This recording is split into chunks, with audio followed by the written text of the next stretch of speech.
ನಮಸ್ಕಾರ. ಸಹಕಾರಿ ಟಿವಿಗೆ ಸ್ವಾಗತ. ಮೊದಲು ಮಾನವನಾಗು. ನಾನು ಎಚ್.ಎಸ್. ಸುಧೀಂದ್ರ ಕುಮಾರ್. ಮುಖ್ಯಾಂಶಗಳು: ಬಂಗಾಳದಲ್ಲಿ ಬಿಜೆಪಿ, ತಮಿಳುನಾಡಿನಲ್ಲಿ ಟಿವಿಕೆ ವಿಜಯೋತ್ಸವ, ಸಹಕಾರಿ ಲೆಕ್ಕ ಪರಿಶೋಧಕರಿಗೆ ನೇಮಕಾತಿ ಪತ್ರ ಹಸ್ತಾಂತರ, 2 ಬ್ಯಾಂಕ್ಗಳಿಗೆ RBI ದಂಡ. ಇಡೀ ದೇಶವೇ ಎದುರು ನೋಡುತ್ತಿದ್ದ ಪಂಚರಾಜ್ಯ ಚುನಾವಣೆಯ ಫಲಿತಾಂಶ ಹಲವರಿಗೆ ಅಚ್ಚರಿ ತಂದಿದೆ, ಇನ್ನೂ ಹಲವರಿಗೆ ಶಾಕ್ ಆಗಿದೆ. ಪಶ್ಚಿಮ ಬಂಗಾಳದಲ್ಲಿ ಭಾರತೀಯ ಜನತಾ ಪಕ್ಷ 206 ಸ್ಥಾನಗಳನ್ನು ಪಡೆಯುವ ಮೂಲಕ ಮಮತಾ ಬ್ಯಾನರ್ಜಿಯವರಿಗೆ ತೀವ್ರ ಗದಾಪ್ರಹಾರ ಮಾಡಿದೆ. ತಮಿಳುನಾಡಿನಲ್ಲಿ ಟಿವಿಕೆ 107 ಸ್ಥಾನಗಳನ್ನು ಪಡೆಯುವ ಮೂಲಕ ಪ್ರಥಮ ಬಾರಿಗೆ ವಿಜಯೋತ್ಸವಕ್ಕೆ ಮುನ್ನುಡಿ ಇಟ್ಟಿದ್ದಾರೆ. ಕೇರಳದಲ್ಲಿ UDF 97 ಸ್ಥಾನಗಳನ್ನು ಪಡೆದಿದೆ. SRC 18 ಸ್ಥಾನ ಪಡೆದಿದೆ. ಅಸ್ಸಾಂನಲ್ಲಿ 92 ಬಿಜೆಪಿ ಚುನಾಯಿತರಾಗಿದ್ದು, ಇದು ಸಂವಿಧಾನದ ಗೆಲುವು ಎಂದು ಪ್ರಧಾನಿ ಮೋದಿ ತಿಳಿಸಿದ್ದಾರೆ. ಉತ್ತರ ಪ್ರದೇಶದ ಮುಖ್ಯಮಂತ್ರಿ ಯೋಗಿ ಆದಿತ್ಯನಾಥ್ ಲೋಕಭವನದಲ್ಲಿ ಹೊಸದಾಗಿ ಆಯ್ಕೆಯಾದ 500 ಲೆಕ್ಕ ಪರಿಶೋಧಕರಿಗೆ ನೇಮಕಾತಿ ಪತ್ರಗಳನ್ನು ವಿತರಿಸಿದರು. ಇದು ಸಹಕಾರಿ ವಲಯದಲ್ಲಿ ಪಾರದರ್ಶಕತೆ ಮತ್ತು ಹೊಣೆಗಾರಿಕೆಯನ್ನು ಬಲಪಡಿಸುವತ್ತ ಮಹತ್ವದ ಹೆಜ್ಜೆಯಾಗಿದೆ. ಉತ್ತರ ಪ್ರದೇಶ ಅಧೀನ ಸೇವೆಗಳ ಆಯ್ಕೆ ಆಯೋಗದ ಮೂಲಕ ನೇಮಕಾತಿಯನ್ನು ನಡೆಸಲಾಯಿತು. ಒಟ್ಟು 371 ಲೆಕ್ಕ ಪರಿಶೋಧಕರನ್ನು ಸಹಕಾರಿ ಸಂಘಗಳು ಮತ್ತು ಪಂಚಾಯತ್ ಲೆಕ್ಕ ಪರಿಶೋಧನಾ ವಿಭಾಗಕ್ಕೆ ನೇಮಿಸಲಾಗಿದೆ.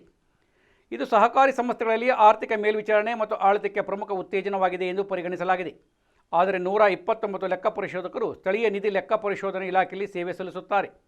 ಬಲಿಷ್ಠವಾದ ಲೆಕ್ಕ ಪರಿಶೋಧನಾ ವ್ಯವಸ್ಥೆಗಳ ಮಹತ್ವವನ್ನು ಎತ್ತಿ ತೋರಿಸಿದ ಮುಖ್ಯಮಂತ್ರಿ, ಸಹಕಾರಿ ಸಂಸ್ಥೆಗಳಲ್ಲಿ ನಂಬಿಕೆಯನ್ನು ಬೆಳೆಸಲು ಮತ್ತು ಅವುಗಳ ಸುಸ್ಥಿರ ಬೆಳವಣಿಗೆಯನ್ನು ಖಚಿತಪಡಿಸಿಕೊಳ್ಳಲು ಪಾರದರ್ಶಕ ಮತ್ತು ಪರಿಣಾಮಕಾರಿ ಹಣಕಾಸು ಮೇಲ್ವಿಚಾರಣೆ ಅತ್ಯಗತ್ಯ ಎಂದು ಹೇಳಿದರು. ಬಲವಾದ ಲೆಕ್ಕ ಪರಿಶೋಧನಾ ಕಾರ್ಯವಿಧಾನಗಳು ಹೊಣೆಗಾರಿಕೆಯನ್ನು ಹೆಚ್ಚಿಸುತ್ತವೆ ಮತ್ತು ತಳಮಟ್ಟದ ಸಂಸ್ಥೆಗಳ ಕಾರ್ಯನಿರ್ವಹಣೆಯನ್ನು ಸುಧಾರಿಸುತ್ತವೆ ಎಂದು ಅವರು ಒತ್ತಿ ಹೇಳಿದರು.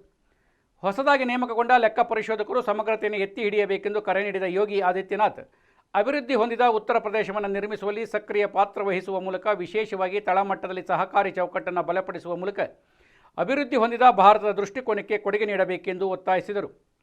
ಸಹಕಾರಿ ಬ್ಯಾಂಕಿಂಗ್ ಕ್ಷೇತ್ರದಿಂದ ಅನುಸರಣಾ ಲೋಪಗಳನ್ನು ಭಾರತೀಯ ರಿಸರ್ವ್ ಬ್ಯಾಂಕ್ ಕಡಿವಾಣ ಹಾಕಿದೆ. ನಿಯಂತ್ರಕ ಉಲ್ಲಂಘನೆಗಳಿಗಾಗಿ 2 ನಗರ ಸಹಕಾರಿ ಬ್ಯಾಂಕ್ಗಳಿಗೆ ದಂಡ ವಿಧಿಸಿದೆ. ಮುಂಬೈ ಮೂಲದ ಮೊಗವೀರ ಕೋಆಪರೇಟಿವ್ ಬ್ಯಾಂಕ್ ಲಿಮಿಟೆಡ್ಗೆ ಬಂಡವಾಳ ಸಮರ್ಪಕತೆಯ ಮಾನದಂಡಗಳನ್ನು ಉಲ್ಲಂಘಿಸಿದ್ದಕ್ಕಾಗಿ 20,000 ರು ದಂಡ ವಿಧಿಸಲಾಗಿದೆ. ತನ್ನ ಬಂಡವಾಳ ಮತ್ತು ಅಪಾಯದ ತೂಕದ ಆಸ್ತಿಗಳ ಅನುಪಾತ ನಿಗದಿತ ಕನಿಷ್ಠಕ್ಕಿಂತ ಕಡಿಮೆ ಇದ್ದರೂ ಬ್ಯಾಂಕ್ ಷೇರು ಬಂಡವಾಳವನ್ನು ಹಲವು ಬಾರಿ ಮರುಪಾವತಿಸಿದೆ ಎಂದು RBI ಕಂಡುಹಿಡಿದಿದೆ. ಇದು ಹಣಕಾಸಿನ ಶಿಸ್ತಿನ ಬಗ್ಗೆ ಕಳವಳವನ್ನು ಉಂಟು ಮಾಡಿದೆ.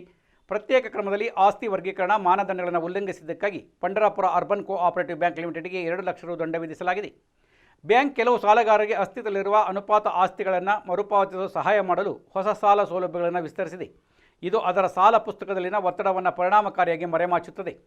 1949ರ ಬ್ಯಾಂಕಿಂಗ್ ನಿಯಂತ್ರಣ ಕಾಯ್ದೆಯ ನಿಬಂಧನೆಗಳ ಅಡಿಯಲ್ಲಿ ಹೊರಡಿಸಲಾದ 2 ದಂಡಗಳು ಮಾರ್ಚ್ 31, 2025ರ ಬ್ಯಾಂಕುಗಳ ಹಣಕಾಸು ಸ್ಥಿತಿಗತಿಗಳ ಆಧಾರದ ಮೇಲೆ RBI ತಪಾಸಣೆಗಳನ್ನು ಅನುಸರಿಸುತ್ತವೆ. ಈ ಕ್ರಮಗಳು ಅನುಸರಣೆಯ ಕೊರತೆಯಿಂದ ಉಂಟಾಗುತ್ತವೆ ಮತ್ತು ಗ್ರಾಹಕರ ವಹಿವಾಟುಗಳನ್ನು ಪ್ರಶ್ನಿಸುವುದಿಲ್ಲ, ಆದರೆ ಸಹಕಾರಿ ಬ್ಯಾಂಕ್ಗಳ ಮೇಲೆ ಕಟ್ಟುನಿಟ್ಟಿನ ಮೇಲ್ವಿಚಾರಣೆಯನ್ನು ಸೂಚಿಸುತ್ತವೆ ಎಂದು ಕೇಂದ್ರ ಬ್ಯಾಂಕ್ ಸ್ಪಷ್ಟಪಡಿಸಿದೆ.